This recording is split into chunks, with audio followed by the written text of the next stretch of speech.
Come on, little. Heck, it's kind of funny. They get burning tires off, and I tell them, no, there's a crown bit tucked in there. There's a lot in this world we don't agree on.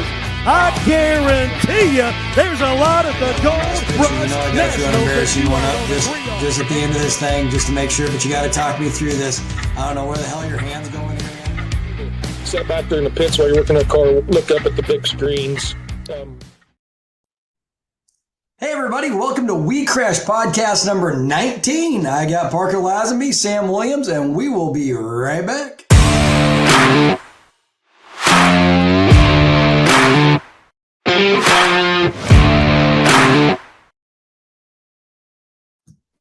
Mr. Parker Lazenby, welcome to the show, big guy. Hey, I like the new introduction video too. That's pretty slick. It's not too bad, huh? Oh, Sloan said, hey, I threw something in the studio. Hope you like it. And I said, well, you didn't delete the old one, did you? He's like, that music sucked. So we're going to put something else in there. Hey, Sloan, do your thing, man. You just do your magic. Gotcha. I noticed it was episode 19. Got one away from the 2-0. Oh, the old 2-0. Near and dear to my heart. The old 2-0. So why 2-0? So now it's 2Q. Yep.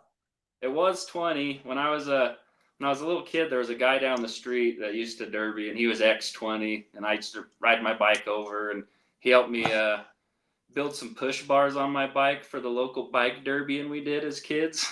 So nice. Just kind of, get rid of the X and run his number. So, and then the Q, my daughter Quinn. So I changed the 0 to a Q because I always thought it would be kind of cool to show her that in the future. Yeah. And then my son's name's Bo, so QB. I don't want to look like I'm living in high school, like that stuff behind me in Bo's room, but I don't want to look like I was missing high school football too much. But that's awesome. Yeah, I don't know. It just a little tribute to a few people. But what made you choose the number 36?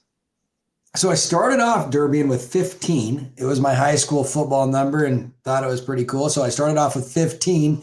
A year after high school, my best friend was killed in a farming accident, and his football number was 36. So I've ran it ever since. Michael Staroska was his name, and he was killed in Wood River, Nebraska, a grain elevator accident. So I've ran 36 ever since then. No, beyond popular belief, I did not copy Chad Markley. I'm going to say Chad copied me, but no, I'm just kidding. He didn't. So no, it's so I ran 36 ever since then. So that was 100 years ago, man. Oh, that's so tribute number as well. We made it through Madison, and Miranda let you come home and all that stuff, even though you probably stunk like exhaust and everything else, since you guys were like in the chute of airboat pushing garbage your way. So first time on the pay-per-view, what'd you think? I liked it. I mean, for a minute there, deer in the headlights. We had a little miscommunication on the production side where we got shot to the in-stadium Jumbotron when we should have just been live for just a quick 5-10 minutes. And, oh, man, it was brutal. It was like news blooper, just like, crap, we're live. Yep, and the whole stadium's watching you. And it was kind of funny because I'm texting Jen at the same time going, hey, you're live inside, right? You're not supposed to be, right? And she's like, yeah, we got it. We're rolling with it now. I'm like, well, this ought to be interesting. But the cool thing was the crowd actually got into it. They were cheering and booing, and I thought that was kind of cool. Yeah, cheering and booing. And it's always a little bit awkward when you're on the Jumbotron and you're talking about people that are sitting over here. Right. I think we were talking about the heat list. I remember talking about somebody possibly having a rough heat, and they're just, I want to say it was Kyle Weeder. That was such a stacked. It was. He was in. It was. I remember a little, hey. He put up a good fight, though. I was happy to see the fight he puts in. Man, he's always a contender in there. And I told him going on the track, I said, man, we all know it's going to be rough. Just keep your head up, bud. And he did good. I thought he ran a good heat. So Madison, I mean, can we just call it a shit show yet? I mean, is that cool just to call it a kind of a mess up there? But it was a lot. You could call it a shit show in ways. And honestly, I know a lot of guys don't pay attention to the Facebook banter, whatnot, but I think it was honestly, take the good with the bad. It was a moment in the sport for all of us to think a little bit more about safety, and Yep. think a little bit more about appreciation for what you promoters put up with when you're putting up with these venues that have no idea what we're bringing to them as much as they can prepare.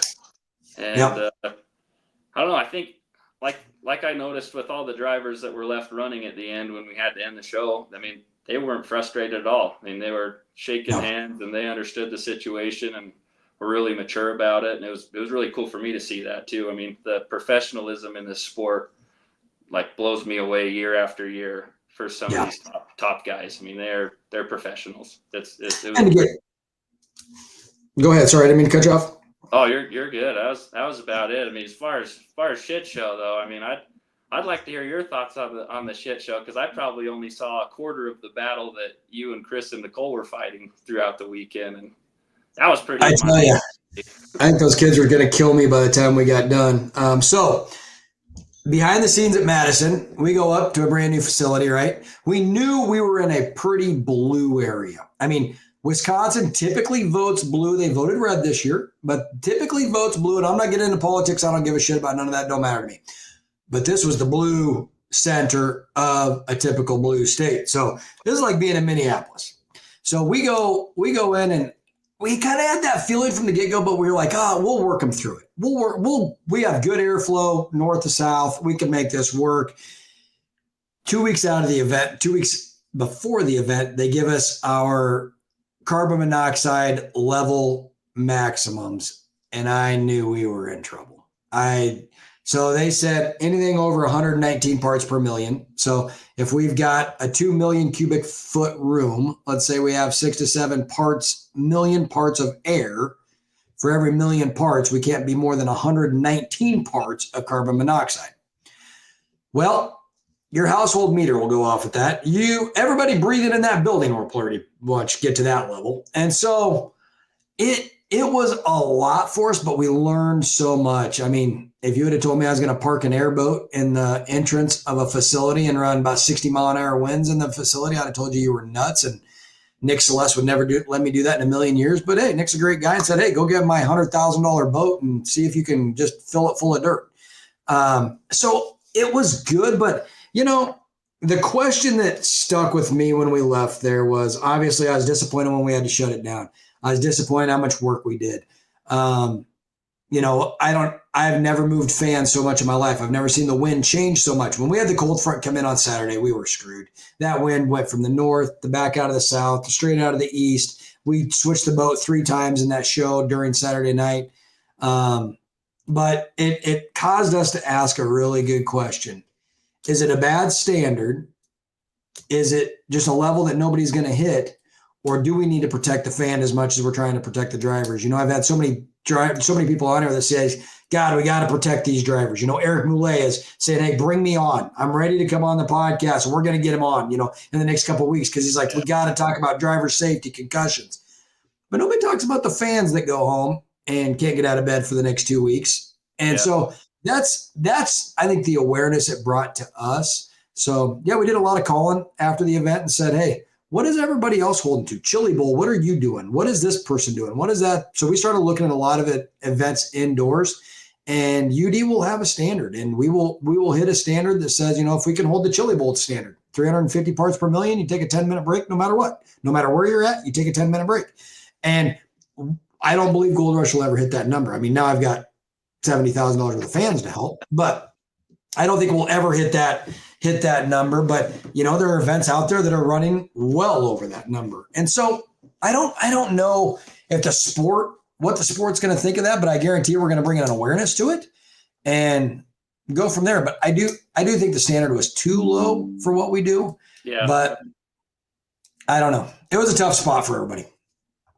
Yeah. That between that and fighting the dirt, I don't know. I mean, if you haven't listened yet to that Hard Nosed Derby podcast that you went on and Chris DeFlorian went on, I mean, talking about just the dirt alone. I mean, if you have better ideas, you hop in and do what Chris does. I mean, he kicked butt. DeFlorian, I mean, really impressive. And after listening to that podcast, you know, hearing a little bit more, you know, his side to dirt work. I mean, that guy's sharp. Well, that, and I mean, he's getting threats throughout the show. He literally, like he said in there, he's not lying. He was sending me screenshots. And when he said somebody was looking up the phone numbers to try to figure out who it was, I have all those out. I was trying to figure it out going, dude, these are all burner phones. Somebody went and bought burner phones just to screw with you, or it's an app, text app they're using. So some chicken, you know what, is out there saying, hey, guess what? You're a loser. Go jump off a bridge. I mean, it was horrible stuff about him and his family. And I mean, just crap that, I mean, that guy, everybody busted their tail on that. We knew we were in trouble when it came out of the truck. I mean, if you look at my live video, the first load in wouldn't come out of the truck. It just sat and hung. They took the box all the way up, turned the vibrator on, still wouldn't come out. Chris is like, you should probably turn your live video off, dude. It's wet, like really wet. So I don't know. It's, you know, it was March. It was Madison. Dirt Guy, though, I think came up with a good solution. Air-wise, we probably didn't. I don't see us going back, but I don't know. A lot would have to change for us to go back. Yeah. And just to touch on the dirt again, too, Chris, I mean, fought that a lot, but I honestly felt like a couple heats into even the first night, it was back to a county fair in July dirt, you know, like you would get stuck on the same hits that you would be stuck on back home in July. If you're digging down at the wrong time, if you're trying to use that motor too much, you know, you get in the wrong spot.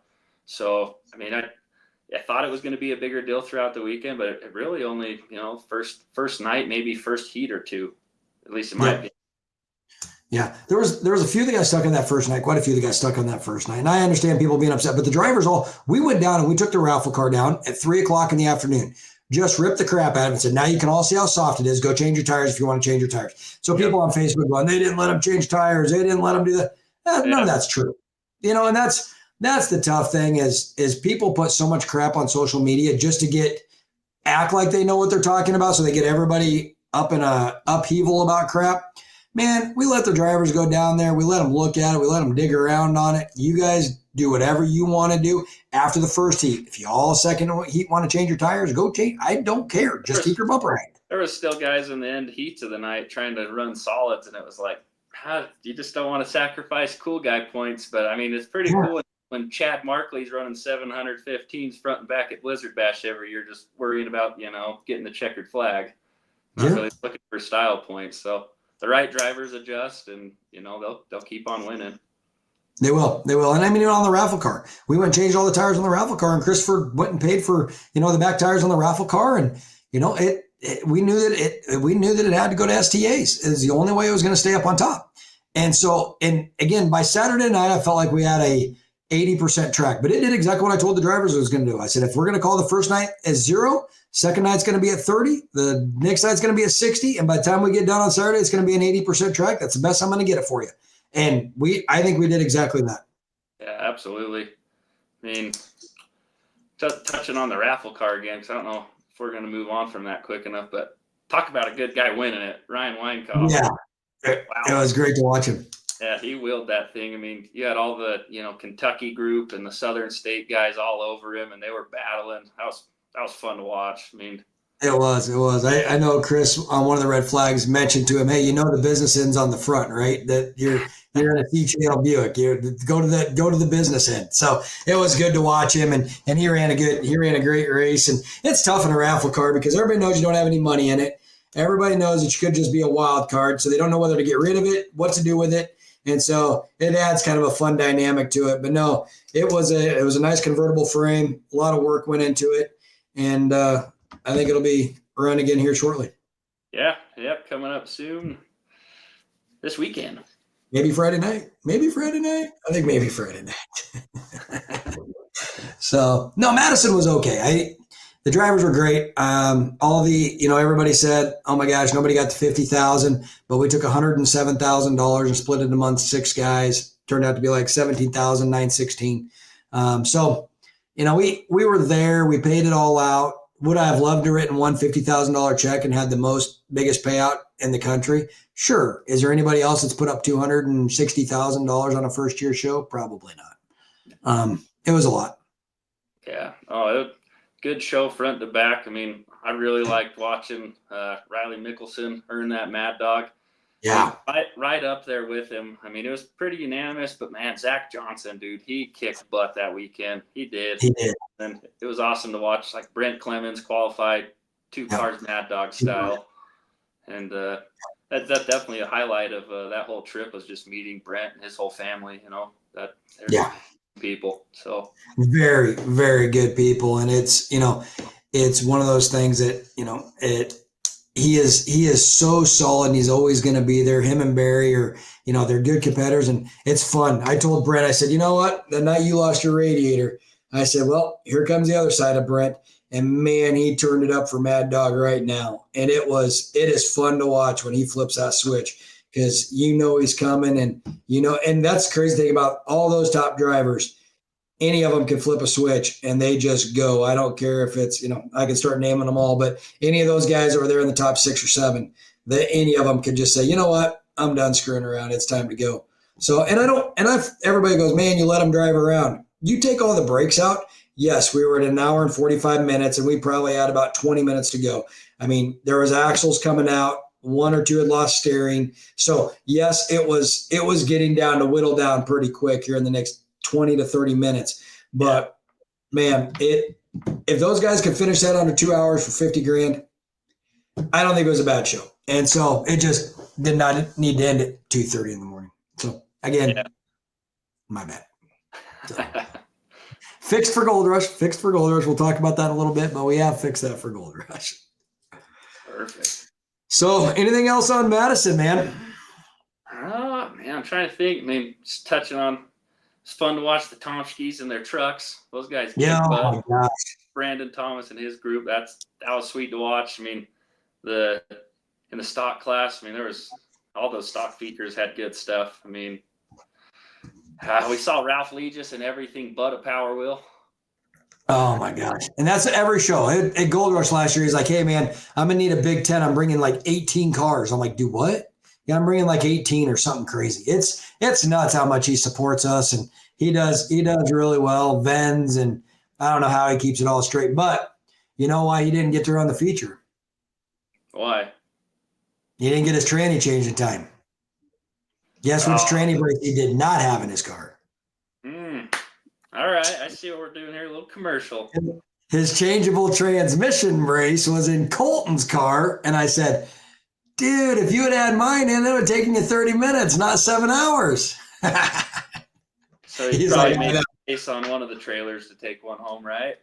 I bet you there's about 7 of them going home with him at Cornhusker Chaos. So he's going to start vending them for us. I suck at a parts guy. I don't want to be a parts guy. I suck at a parts guy. Christopher hates me for even thinking about it, but I mean, it's a cool product, but you will see it at Gray Area Demo Parts starting next week. You will not see it at UD anymore. So, Gotcha. So we are going to bring in Dustin Anderson to chat with us a little bit about Pecatonica, Ottawa, Gold Rush, all that fun stuff. He missed out on all the great stinking Madison talk, but we'll get his opinion too. But I want to do a shout out quick here to Gray Area. They are one of our sponsors this evening, so we'll do just a quick short 7-second deal here, and we'll be right back.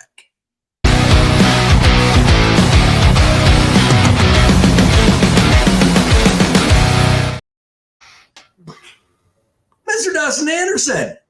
What up? What's up? Long day. So mom had surgery today. How'd she do? Looking good. That's good. awesome. I mean, she's been battling the lower back, numbness in her legs, all kinds of nerve issues, and literally the first thing she told Doc was, I can't believe it. I don't have numbness in my feet. I can feel my toes. So awesome. Like, that was a good deal. So her face will be up on the side of the hospital within a week or 2. Perfect, man. I like it. She'll be what? Poster child. I said her face is going to be right up on the side of the hospital. She's going to be the poster child for how to come to the hospital. I think that's what she would prefer. Yeah. Maybe not the hospital part, but to be fully recovered, because it's going to be a long summer, I have a feeling.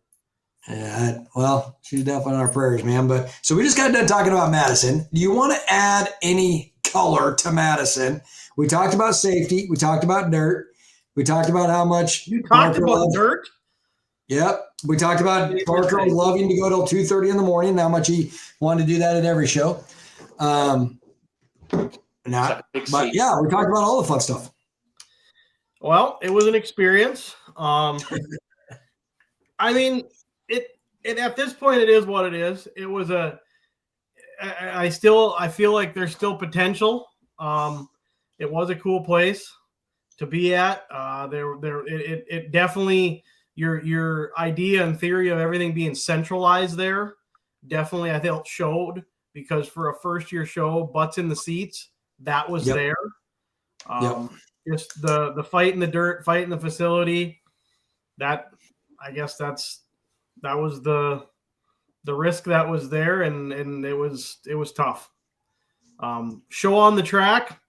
I know that feature drug out really long, but if you look at the actual derbying time, not the shutdown for moving air and whatnot, I think we were only at like an hour and 25, hour and 31, something like that. I went back and looked of actual derby time. And I think it would have been done in the next half hour. And I predicted beforehand, not that I was going to be right, but around 2 hours. I expected that. So I think it was going to get really interesting there at the end with Blum having a broken axle and being stuck. Nate Steele having steering issues that were major issues. Lacroix was looking great. The two wagons were good, and Fawcett was good. So it was about to get fairly interesting, I think, because I think Fawcett, who's actually friends with or teammates with Collins this weekend. So I don't know if like they kind of teamed up a little, and then naturally Lacroix started working with the old runner tight boys. I don't know. It could have got interesting there in that last bit, but I guess that's all for Demo was fighting a little bit of steering going off the track as well. And Lacroix just turned it up and put Collins on his lid just before we shut her down. So I think it was just getting ready to go good, but it is what it is. And, the drivers come off for how much adrenaline still had to be there for them. They come off so respectful to us. And, I had Eric Blum's wife come and give Nicole just the biggest hug and said, she sat there crying with Nicole going, "Kiddo, you got this. Keep your head up. We're going to make all this work." So, the drivers understood it. They seen the fight we had all weekend. It was nothing that we tried to do, or we did everything we could to give them a good show. Yeah, well, there's no arguing that. That always is the intention to make it the best it could be. And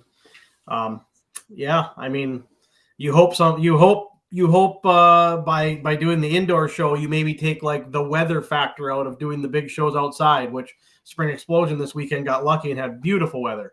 They did. But you hope like you took that away, but then we got other issues that ended up being problems. So, there's just sometimes it's a fight and a learning experience, I guess.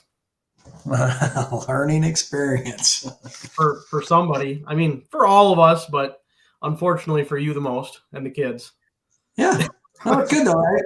If you don't grow through it, what's the point of going through it? And that's what I keep telling the kids is, hey, we have to grow through this. We're going to make it better. And it's just going to make us a better as a promoter. And so we could sit and go through Facebook and stick our heads in the sand and do all that crap. But at the end of the day, 75% of Facebook was supportive and just said, hey, you know what? Here's the deal. You guys are doing everything you can. You put up a good fight.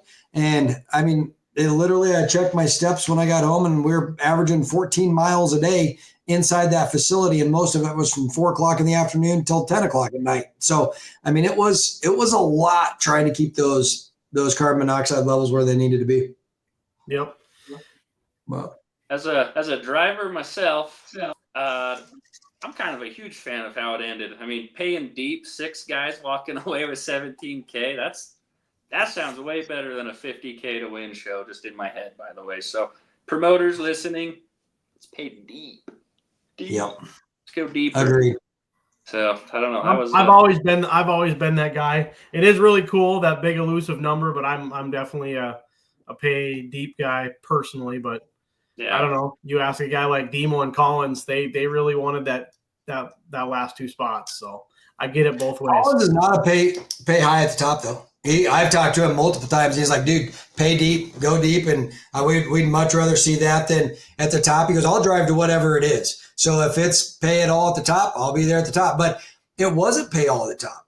Everybody who made the feature got $1,500. We wrote 38 checks of, $1,500 to here, there, everywhere. And it was $40,000 worth of just qualifiers to get into that.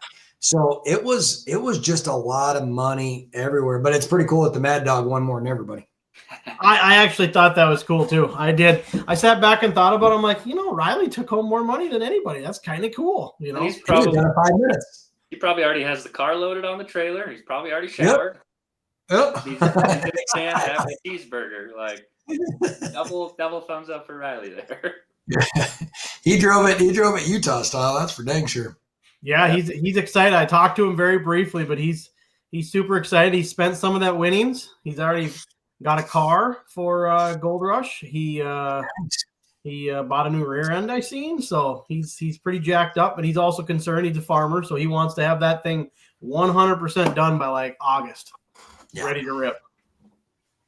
Well, it'll be good. It'll be a good show for him. So now we're on to Pecatonica. So Pecatonica will be our next one up here. Fun show.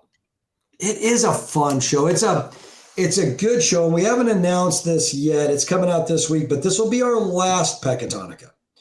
So we won't be going back. The kids want to focus everything on Gold Rush for right now.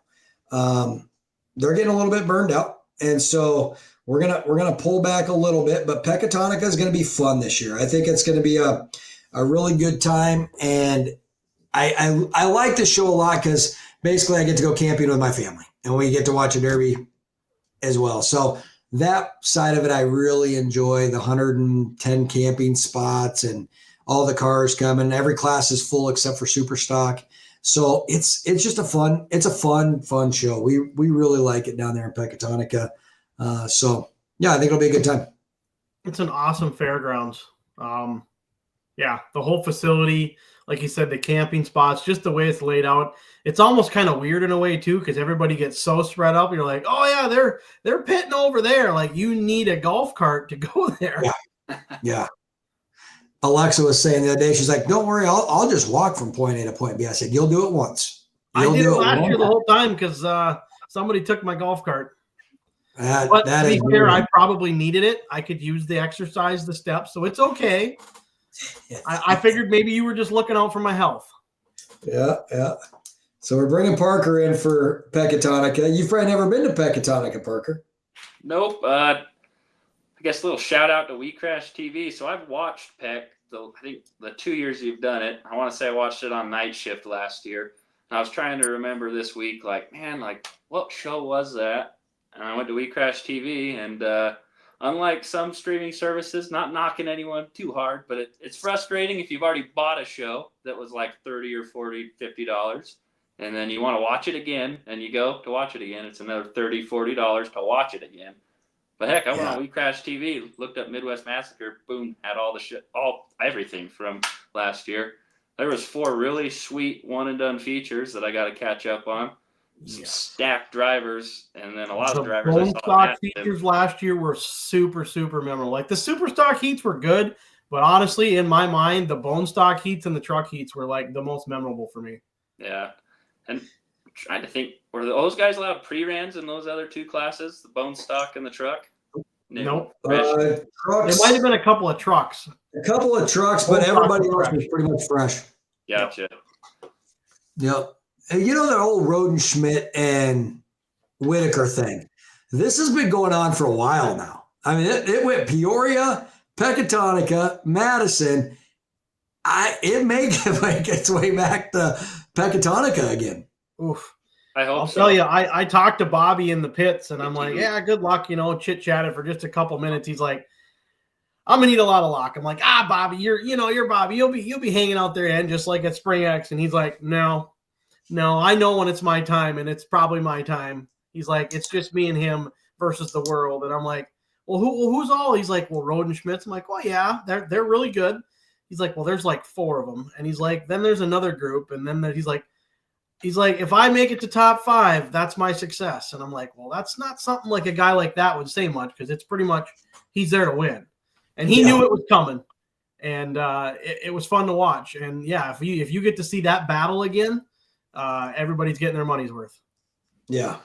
I mean, I haven't even looked at who's in what heats, so I don't even know if they're in the heats together, but it has been a fun one to watch a few times, because I'm telling you what, when Bobby got it at Peoria that time, oh my gosh, he was wheeling that sucker until he backed up on that dirt bank. But I would have loved to have seen that sucker finish out, that whole heat finish out, because it was wide open up like it was at Madison, just wide open everywhere. You know, that was the heat that actually pushed us over big time on the carbon monoxide, because those guys are running their motors so hard, and there's 20 of them running. I mean, there wasn't a car out there sitting still. Everybody had them on the floor, and I said, you're going to have to give them 5 or 6 minutes, because somebody's going to have to go down, because your levels are just going to keep rising. I cannot push enough air in this building, because they were running those engines so hard. So, man, what a fun battle to watch. We've seen it a few times now, and it's been a fun battle. I don't think we've seen the end of it yet. No, that's one of them battles that probably happens fairly locally too, and people show up in their butts in the seats at a county fair to watch. Yeah, and it's good watching right there. But no, it'll be Pecatonic will be fun. But so I got a question for you guys. So we've sold out every class except for Superstock. Superstock, 26. What the hell do you do with 26? 26 cars? Yeah, that's what we have signed up. 2 one and dones, one each night. That's exactly what we're going to do. We're going to put it out on the internet, and by the time this airs, it may already be out. But if not, just so y'all know, it's coming in the next day or two. Depends on when Nicole gets it out. But if we don't get to 50 cars, we're going back to 2 one and dones, one each night. And we'll pay good money in each one. And we're just going to call it right there. Because obviously if Superstocks don't want to show up, because if you get 26, you're probably going to have 20 of them show up. Right. Sounds like as a driver, again, better odds for more money. And if you're not fixing the car, sounds like a better weekend with the family and, Pecatonica. So. Yeah, it's tough, because Christopher from the driver's side is always like, Dad, but that's not what they signed up for. And we hate changing format. There's nothing more that I want to change in a format after we've already opened registration. There's a reason Gold Rush registration has not been opened yet, right? We didn't know what Madison was going to do. And so we haven't opened a thing. Hotels haven't opened. Nothing's opened at Gold Rush. So we've held on to all that. But man, when the guys don't want to sign up, but then I seen Bill Miller put out there, hey, every class is about half full. I think it's just going to be a tough year for Derbian.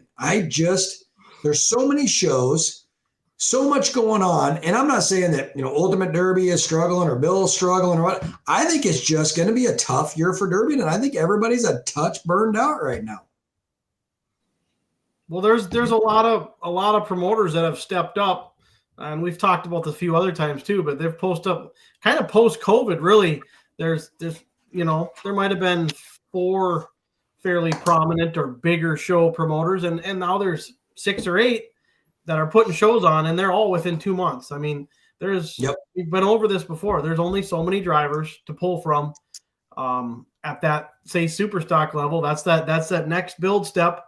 Not a mod car, but really them cars aren't a whole lot different than a mod. Slap some hump plates on them, bigger cross member, and leave the firewall in, and you're fairly close.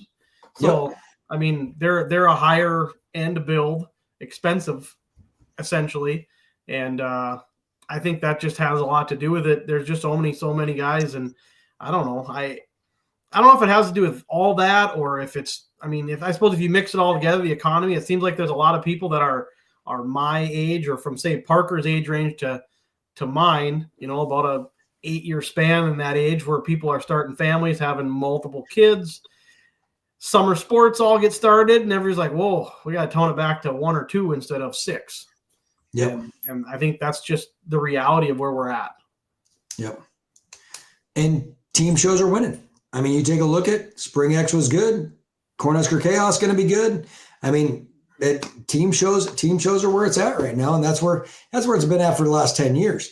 is people like to go and run a team show and run those style of events. And because just the one and dones and the singles events, man, you could go run, there'll be 5 of them right around Pecatonicus time frame. I mean, I don't care if you go over to Bash for Cash or, the Memorial Madness, or you're going to, I mean, there's so many shows that are going to be right around that time frame over the at least in the past few years. Border Wars, the same day Pecatonica is. Then you got Southern Illinois Showdown. You got, Demo 2 out there. You got all kinds of shows that are just packed into 4 weeks. Yep. That's crazy. Black Hills Beatdown. I mean, they're all over the place right now. Oh, yeah. That's another one. Well, and you've said it many times. It's a driver's market. It is. Pick your rule set, pick your date or your location. I mean, maybe some of these guys haven't made it to Gold Rush and they want to go to Caleb show and go do the Rapid City thing in June. There's people doing that because it's a really, really stock build. It's even stocker than your bone stock rules at UD. And it's still paying really good money. So it gives everybody a chance, and I think it definitely just waters down the amount of cars at each show. So that's another show that surprises me is the fact that Caleb pays out all that money. And we've talked about too, something else that I think drivers are looking for is consistency. Derby drivers like consistent. I want to know it's going to be the same show format, the same rule set year after year after year after year after year, and they're more comfortable. As promoters, we get too fancy and going, hey, I've got this really cool new format for Madison, Wisconsin. Everybody come and run for 50 grand, Great idea. Let's try that idea. But I mean, I think sometimes us promoters, it's the consistent ones that you may consider boring or whatever. They're getting, 200, 300, 400 cars, Gold Rush going back to its old format. Everybody will come because they're comfortable going, oh yeah, we ran that. Oh yeah, we ran that last year. Yep, we'll go back. So, I mean, it's drivers like consistent.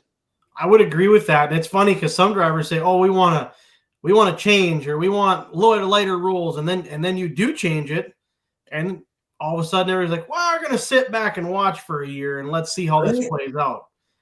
Yeah. So consistency is 1,000% probably the most important thing. I actually had a Gold Rush driver speak with me today, and his question was me. He's like, have you talked to Sam? Are the rules changing for Gold Rush? What's happened? What's the plan? I'm like, I don't think so. I think it's kind of a rinse and repeat. Don't mess with it because it was phenomenal.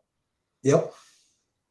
So no, it is definitely, there might be a few little minor changes, but it ain't going to be nothing crazy at all. It's going to be the same rule set as last year with just a couple cleanup things is all. So it'll be good. But all right, I'm going to run. Hanging off the bottom of the front bumper. What? Like no angle iron hanging off the bottom of the front bumper to make bumper height. Exactly. That will probably get written in there somewhere would be my guess. All right, let's have a quick ad here from 726 Customs, and we will be right back.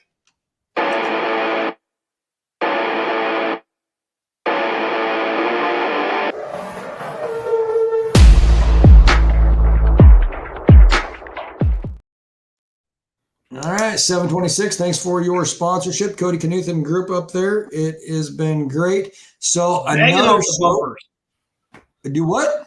Banging out the bumpers up there. Whoo, buddy, man, he goes through them, doesn't he? Did our repair plates for us in Madison. He did great with those. So another show I want to talk about briefly here. Let's see how screwed up this makes the page. Let's get rid of that thing. Let's go to this. For County Fair in July, Ottawa, compacts. Look at the stinking compact payout. So the compacts are down in the right-hand corner, 2-man front-wheel drive compacts, bone stock build, $5,000 to win, and it's only a minimum of 10 teams. 2-man compacts. It is crazy the amount of money that this little county fair pays out in Ottawa, Iowa. We want to give them a huge shout out. Ultimate Derby does their inspections at this show, and we promote this one a little bit with them. And so we want to give them a big shout out, and we will be pushing this on all of our social media channels over the next little bit. Dustin, you going to come down to Ottawa with me since I'm dragging Parker to Pecatonica? Well, it might just happen. I didn't make it down there last year, so. And the nice thing is that's like a 5-hour road trip down I-29, so it's pretty pretty easy one for me.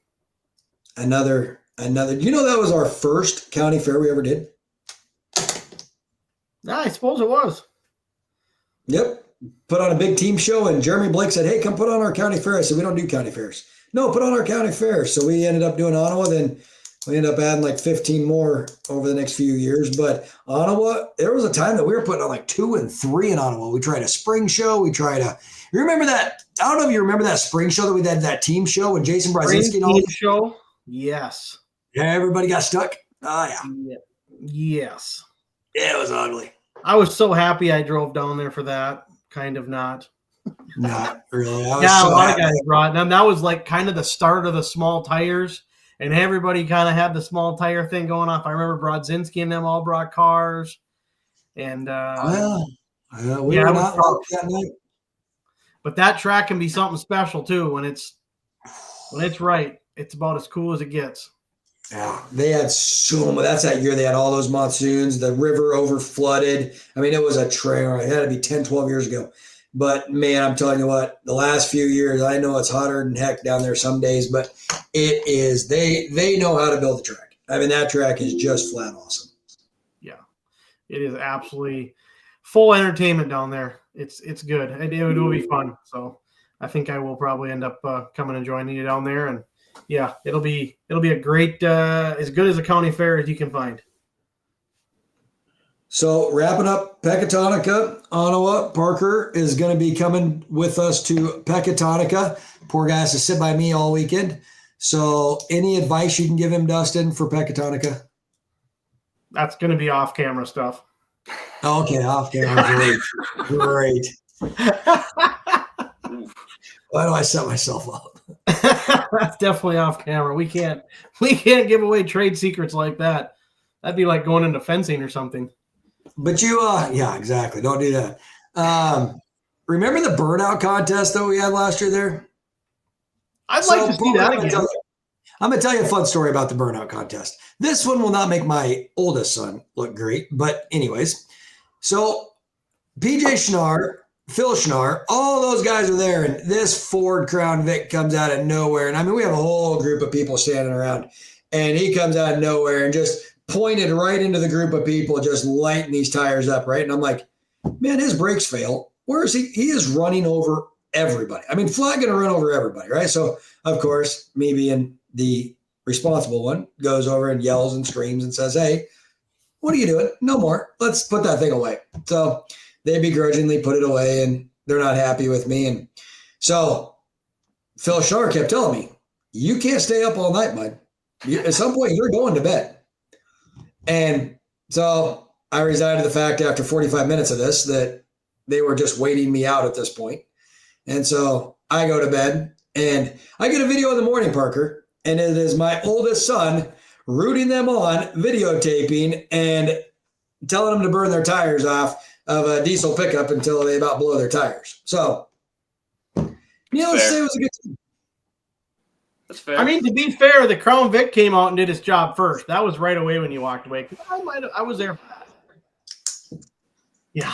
It was a good time, though. I tell you what, we will have a lot of fun Friday. We're going to have free food at Pecatonica. We're going to take care of all the drivers and families who are there. I'm going to start smoking. Oh, yeah, there it is right there. Oh, geez. Oh, that was the start. He went until the tires came off. Then I decided that was enough, and I went to bed because it was like 2. And Chris was in that video just for the record. That was incriminating. When do they start spinning and hitting spectators? I've kind of always wanted to do one of those. Yeah. We're near Chicago. Yeah. We are close to Chicago. We could do that. Ooh, I can invite them when I land at the airport. Yeah, probably not. You guys want to come to a burnout contest in Pecatonica? Exactly. What are you getting for a rental car? Oh, yeah. I got to think about the contest. Well, get the insurance. Both years at Rapid, for whatever reason, when I've gone to Gold Rush, I get to the rental car place off the flight, and I'm like, all right, I booked a compact. I don't care if I'm in a smart car. I just want to save money. And the lady at the desk always hands me the keys to, you can ask Mike Schmidt. It's usually a Challenger or like freaking Corvette. And the one year, I mean, I was pretty much convinced that this is what happens. The rental car places buy these really nice exotic cars that they probably can't afford. And they see a guy like me come up to the desk and they're like, he's got a car shirt on. Let's give him the keys. Hopefully he wrecks it and his insurance pays for it. And we get rid of this absolute liability of a car that we bought. So I'm just trying to be a family guy in a compact, but whatever. So I'll have something at the burnout contest if I know how the rental car company treats me usually. So get the insurance, buddy. That's all I'm going to tell you is get the insurance. I'll put $100 up for the burnout contest. We'll get that pocket. It'll probably be cheaper than our Uber in Madison. Yeah, I never think I ever told you this. My Uber in Madison to go 7 miles or go 6.5 miles was $87. For what? What did you get? Like literally, that was the only option. Me and Parker sat there, and I went on Uber. I'm like, this can't be right. So I I closed it out. I typed in our hotel again. Yep, $87. And for $87, the guy stunk. You're the one that wanted to sit in the front seat. You could have sat next to me. I smelled nice. You did smell nice.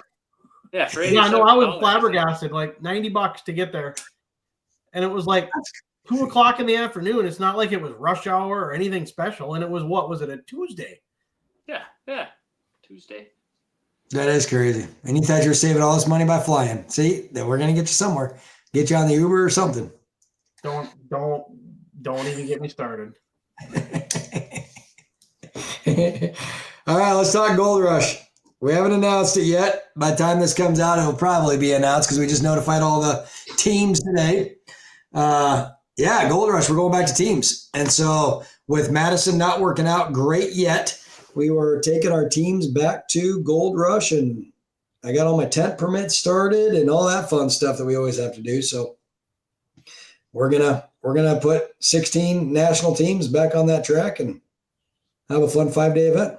What about our little behind the scenes talk about maybe adding truck teams since the trucks put up such a good performance the last couple of years? You should probably wait for the flyer, bud. I'm gonna bet you old Mr. Parker's working on a deal over there that is Parker's kind of all about this truck team thing. And so call me right after Madison. If it works out, I've kept a real tight lid on this. If it can work out, it would be something. So that'd be fun. We are going to have truck teams, and we're going to have 8 of them, and it'll be a good time. We're working on a couple maybe special teams to come and join us with that truck heat. So we are going to reach out. If you know good truck drivers, get a hold of them. It is going to be, what do you think? Do we do 3-man or 4-man? We've had this discussion in my family for 2 weeks now, and we can't really decide. I think it needs to be 4, but I'm thinking 4 would be a blast of 8 trucks out there just beating the ever-living dog, out of each other. The track is big enough. You can definitely do 4. Yep. Track is going to be big enough because we're extending it another 30 feet. So, or the possibility of looking like maybe border wars, like 10 trucks on one side from one place, 10 on the other. Maybe. I like where you're going, but we want them to progressively work through a bracket. Yeah, true. Yeah, they can do the same bracket as everything else, so it works through the weekend. Yep, they're going to go 4-on-4 all the way through the weekend. We've talked to a couple truck drivers and asked them, hey, are the trucks going to hold up? And the one guy goes, my Gold Rush trucks has like 15 runs on it. We'll be fine. And so they'll be fixing steering and suspension like everybody else. But I think it'll be a good time. So we're going to do, compacts and trucks every other year opposed from each other. So this year the compacts will have their year off, but we're going to do a compact singles event. So the other thing we're doing is cutting out a lot of the singles, and we're going to start Tuesday night and Wednesday night a little bit earlier. We'll start at about 4:00 in the afternoon to make sure we can get through those early, 15 heats a night. Even though they're just 4-on-4, it just takes, 4 or 5 minutes to run them, 5 minutes to clear them. So 15 minutes of heat. We figured we'll start a couple hours early because really Tuesday night and Wednesday night are only Derby people there anyways. But we cut out most of the singles events. The only 2 singles events we will have is compacts, the duo, bone stock guys, and the wheelman. So those will be our only singles events. The cool thing about Saturday night is, yes, we learned our lesson in Madison. The only thing we'll have in Saturday night will be our features. So it'll be our bone stock feature, trucks feature, national mods feature. Again, all those are 4-on-4. Just boom, boom, done in 15, 16 minutes. And then it will be however long the wheelman goes, it goes. So I like it.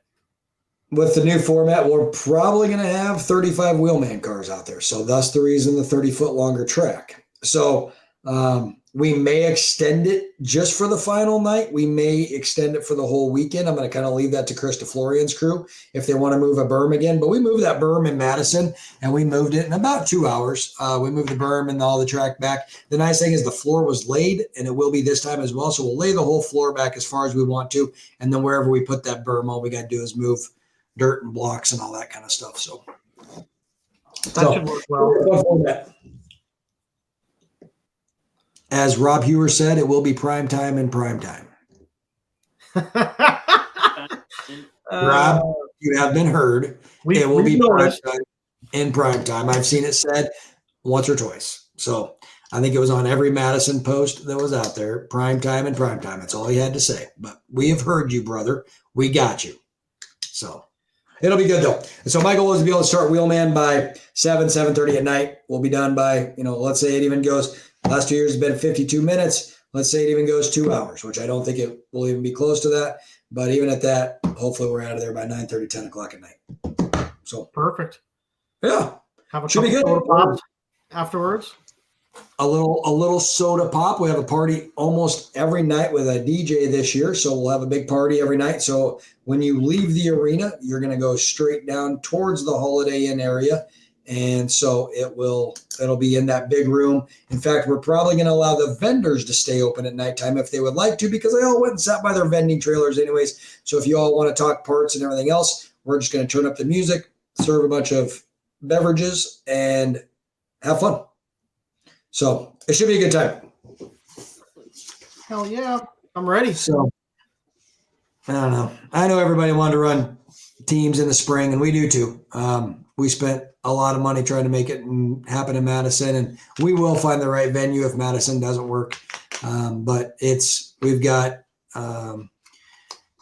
it's called an RFP. It's a request for proposal are out all over the place. That's what Alexa does in her free time is sets up big meetings at big locations. So we've got information out to probably 10 different arenas right now. So we're working through it, but we're not going to be ready by November. So time to put the team show back in South Dakota. I like it. I mean, last year's show was one of the best consistently hard hitting. It was just a really good show. It was a great show. Yes, it was super, super good. It reminded me of the super, super hard hitting of the 2014, 15, 16-ish Blizzard Bash when that was kind of really hard hitting, almost obnoxiously hard. And last year was right on par with that. Agreed. I mean, yeah, when you have Gronfeld sitting in the center of the track and didn't even know if he was in a car or where he was at, it was hard hitting. Cool thing is we have these really cool fans now that we can run at Gold Rush as well. So we'll be moving tons of air in that facility. We learned a lot from Madison, and I want to go back to Madison for a second. Like it or not, we learned a ton. And that's with those big blue fans that we bought. A lot of people didn't get to see them. They were kind of at the end of the track. I mean, it don't say much, but they were taller than me, which doesn't say much. But at the end of the day, they move a lot of air, and they're consistently moving air. And so we can aim those anywhere we want to. So we can push air around that facility. We can help the jet engine out. And if you haven't been to Gold Rush yet and felt when they turn that jet engine on the top of the building, it will flat shake the whole facility. And so it's a great deal. But, Parker, you've ran Wheelman out there. What's it like, the experience of running? Obviously, Dustin and I have an idea of what it's like, but what is it? You've been there. You've qualified now for both Wheelman that's been at Gold Rush. What's it like out there with the track and the facility and everything else? Man, it's surreal. I mean, just the from start to finish when you show up. Like, you get inspected later in the week, you get to park your car indoor. I mean, you get treated like royalty, like you guys, said from the beginning. That part was cool. And then running at the very end of the weekend and in prime time, I mean, that was, I don't know, there's nothing like pulling on that track in that tunnel with those names on that list. I mean, I think I said it before in another podcast, Dustin, when he interviewed me, but like the first year I didn't know what to expect. So I drove like an idiot because I figured there'd never be another time in my life where I'm on the track with guys like Bob Whitaker and Eric Blom, so make the most of it. This year I qualified again, surprised myself, and actually tried to like not drive like I'm from Utah at all, calm down in the seat.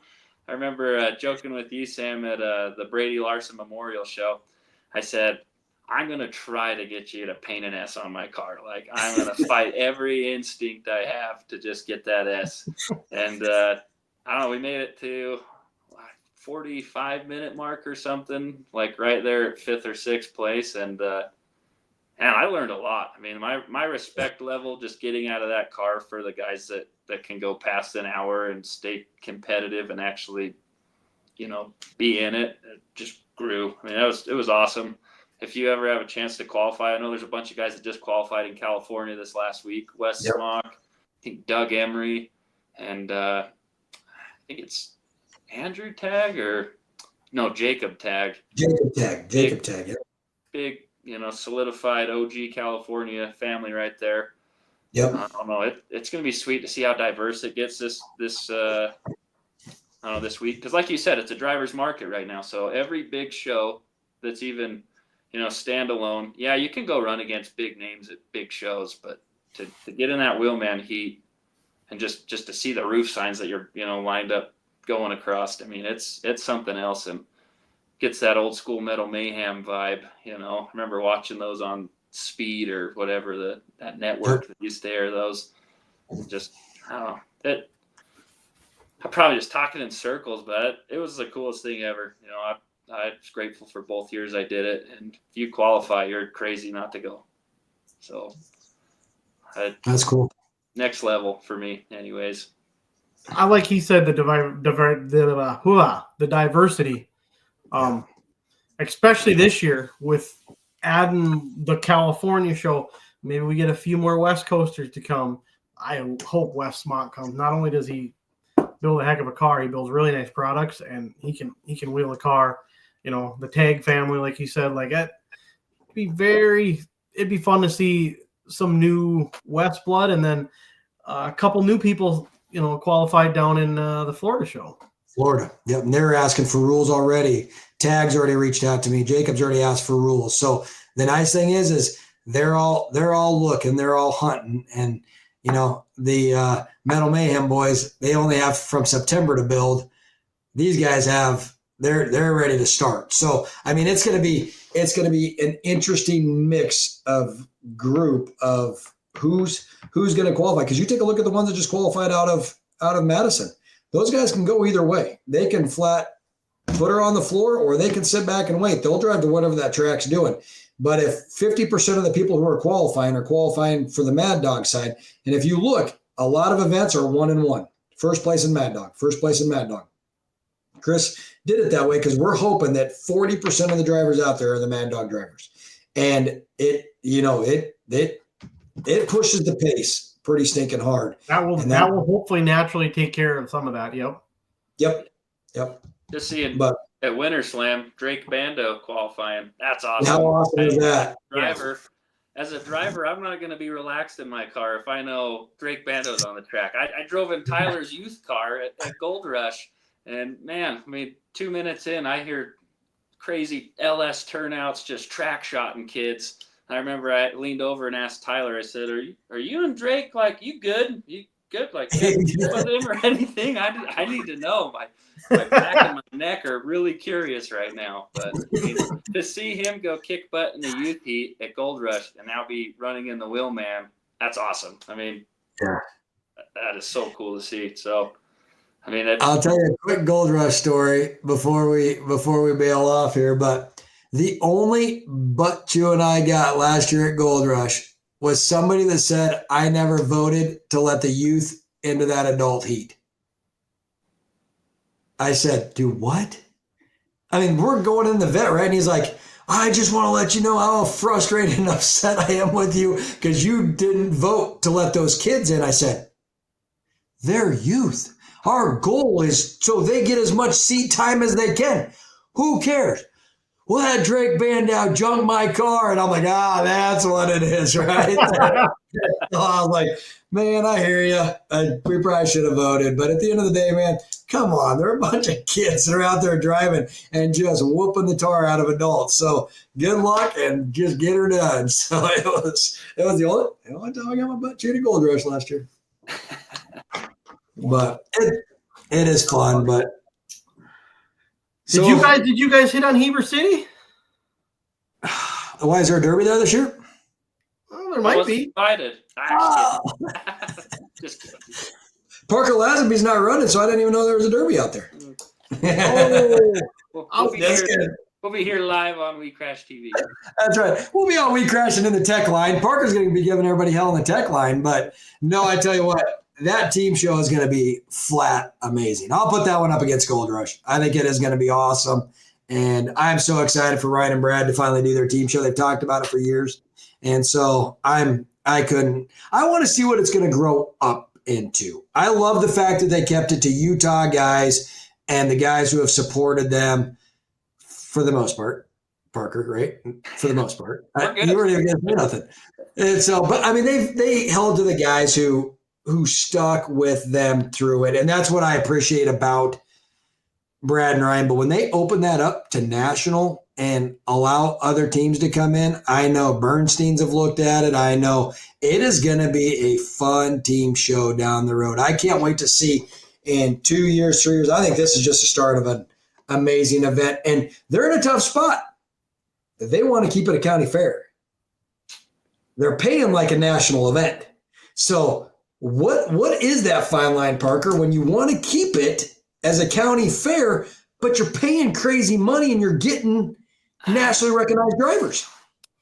I think Brad and Ryan do a good enough job taking care of the drivers that no matter how county fair it feels, they make it feel like, you're at Gold Rush as far as hospitality wise. I mean, they have pit stalls that have power installed there with water, power, sewer. You could bring your camp trailer to your pit stall, but I mean, they have that stuff taken care of. They feed the drivers all weekend. I mean, the county just keeps asking, like, what can we do to help the drivers? What can we do?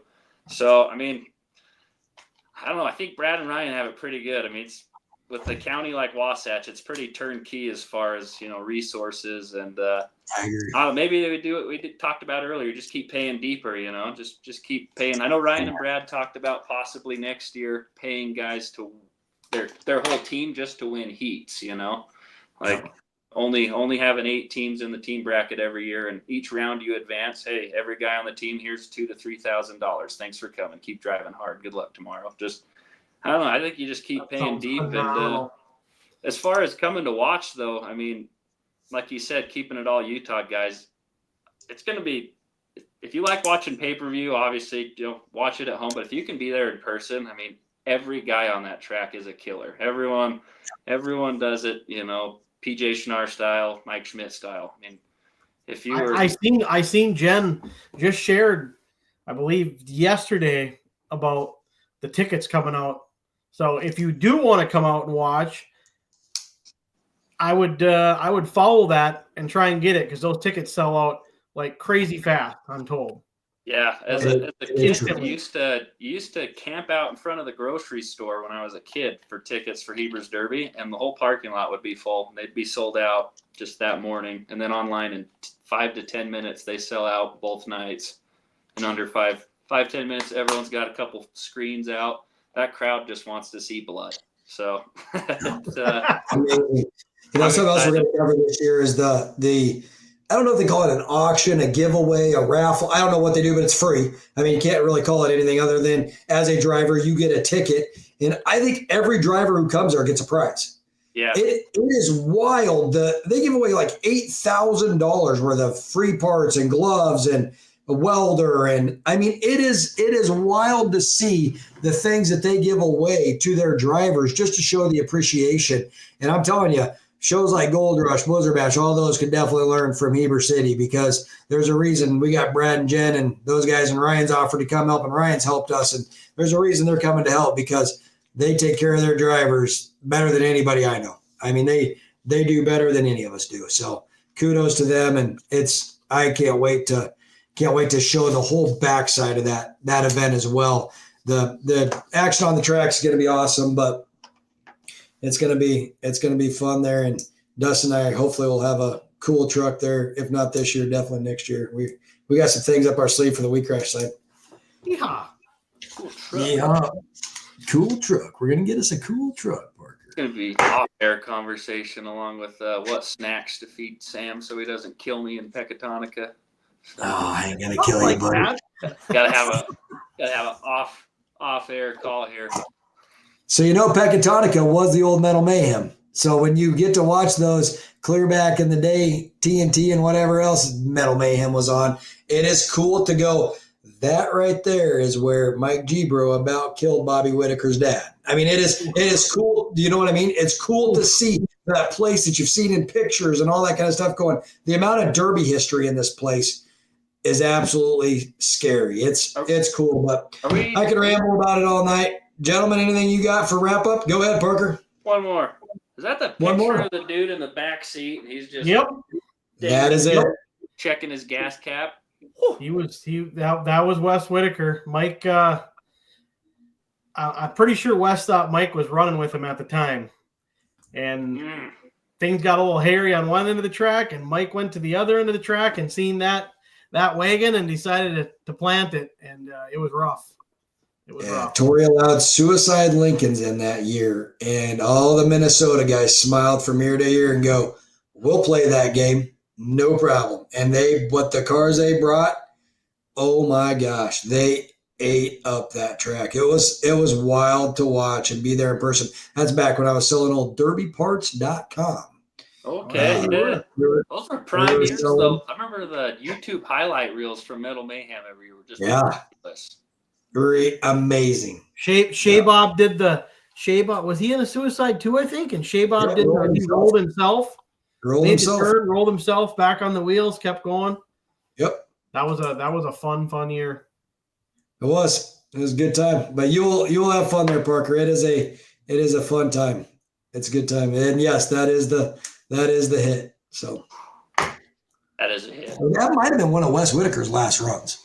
I think he ran one time later down the road, but I believe that was his last big show run, and now he does truck pulling. I did not know that. Yep. Very cool. Yeah, it's cool. That is cool. All right, gentlemen. Well, thank you so much for being on tonight. Next week, we will go back to having lots of guests on and all that fun stuff. So Dustin gets to pull another rabbit out of his sleeve and see who he can come up with. And we will see everybody next week. And be watching for all the Gold Rush stuff coming out. Pecatonica stuff will be coming out. And get signed up for Ottawa. So thanks, everybody. And we will see you later. See you, everybody.